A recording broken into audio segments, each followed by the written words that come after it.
నమస్కారం, welcome to ఏటీ pulse. మన అన్నామలై ఏం చేస్తున్నాడంటే బీజేపీ నుంచి పక్కకు వచ్చి ఇప్పుడు ఒక కొత్త పార్టీని ఆవిర్భవించబోతున్నాడు. తమిళనాడులో ఇప్పుడు అన్నా డిఎంకే అది కాకుండా కొత్తగా టీవీకే పార్టీ పెట్టి తలపతి విజయ్ ప్రభంజనం సృష్టించి కొత్తగా సీఎం అయ్యారు. ఈ మూడు పార్టీలు కాకుండా అంటే మేజర్ ఈ మూడు పార్టీలు కాకుండా బీజేపీ కూడా ఉంది.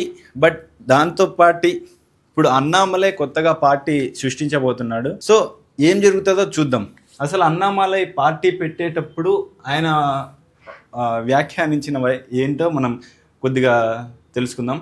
తమిళనాడులో మరో కొత్త పార్టీ రానుంది. బీజేపీకి రాజీనామా చేసిన అన్నామలై ఈ మేరకు శుక్రవారం ప్రకటన చేశారు. బీజేపీతో 18 నెలలుగా విభేదాలు ఉన్నాయని వెల్లడించారు. వాటిని పరిష్కరించుకునేందుకు పార్టీ అధిష్టానంతో ఎప్పటికప్పుడు చర్చలు జరిపినట్లు చెప్పారు. కానీ అది సాధ్యం కాకపోవడంతో పార్టీకి భారంగా ఉండాలనుకోవడం లేదని నిర్ణయించుకున్నట్లు తెలిపారు. అందుకే రాజీనామా చేసినట్లు వెల్లడించారు. ఇక నుంచి తాను కొత్త రాజకీయ ఉద్యమం ప్రారంభించనున్నట్లు అన్నామలై ప్రకటించారు. ఈ ప్రయాణంలో తాను ఒంటరిగానే పోరాడుతున్నట్లు పేర్కొన్నారు. రజనీకాంత్ రాజకీయాల్లోకి వస్తారని ఎదురు చూశానని, ఆయన నేతృత్వంలో ముందుకెళ్లాలన్నది తన కోరిక అని వెల్లడించారు.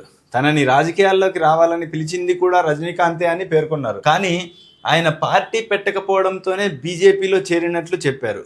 బీజేపీ భవిష్యత్తు కోసం రాష్ట్రంలో ఎంతో శ్రమించానని అన్నామలై పేర్కొన్నారు. తమిళనాడులో బీజేపీ ఒంటరిగా పోటీ చేయాలని ఆశించినట్లు చెప్పారు. కానీ అది జరగలేదని తెలిపారు. పార్టీ అగ్రనాయకత్వంతో తన రాజీనామా అంశాన్ని డిసెంబర్లోనే చెప్పినట్లు వెల్లడించారు. కానీ ఎన్నికలు ముగిసే వరకు ఆగాలని వారు కోరినట్లు తెలిపారు. బీజేపీ సీనియర్ నేత బిఎల్ సంతోష్ హామీ మేరకు తాను పార్టీలో చేరినట్లు పేర్కొన్నారు. రాష్ట్రంలో సంప్రదాయ రాజకీయాలకు ప్రత్యామ్నాయంగా కొత్త నాయకత్వాన్ని తీసుకురావడమే తన లక్ష్యమని అన్నామలై ప్రకటించారు. సామాన్యుడి కేంద్రంగా సాగే రాజకీయాలను నిర్మించాలనుకున్నట్లు చెప్పారు. రాబోయే ఎన్నికల్లో ఒంటరిగా పోటీ చేస్తానని ప్రకటించారు. సో ఇప్పుడు మనం ఇక్కడ చూసుకుంటే ఇప్పుడు బీజేపీ దేశం కోసం ధర్మం కోసం పనిచేసే ఒక పెద్ద పార్టీ.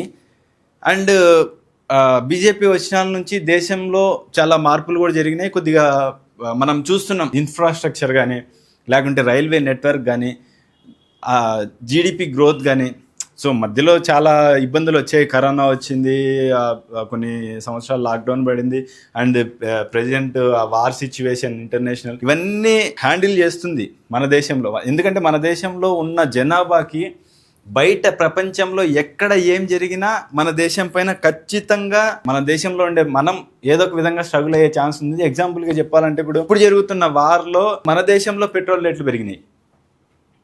సో ఇటువంటివన్నీ మేనేజ్ చేసుకుంటూ వస్తున్న బీజేపీతో పాటు అన్నామలై కూడా అదే ఆలోచనలతో ఉండే ఒక వ్యక్తి. దేశం ధర్మం అంటూ ఎక్కువ ఆలోచనలతో ఉండే వ్యక్తి కొత్త పార్టీ పెట్టడం కొంతవరకు మంచిదే.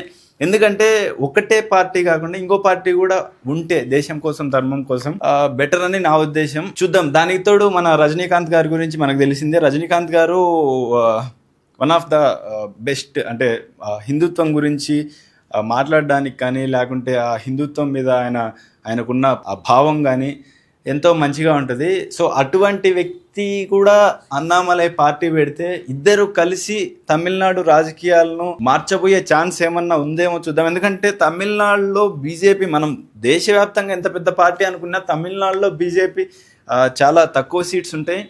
సో ఇటు అంటే ఇప్పుడు అన్నామలై సపరేట్ పార్టీ పెట్టి ఏదైనా దేశం ధర్మం కోసమే, బీజేపీ అయినా దేశం ధర్మం కోసమే పనిచేస్తుంది. అన్నామలై కూడా అదే పని చేస్తాడని ఆలోచిస్తూ ఆయన పార్టీ పెట్టినా కొద్దిగా బెటర్ ఛాన్సెస్ ఉంటాయి. ఆయనతో పాటు అదే భావాలు ఉన్నటువంటి రజనీకాంత్ గారు కూడా సపోర్ట్ ఉంటే ఇంకా బెటర్ అనేది నా ఉద్దేశం. మీ ఉద్దేశం ఏంటో కామెంట్ రూపంలో తెలియజేయండి.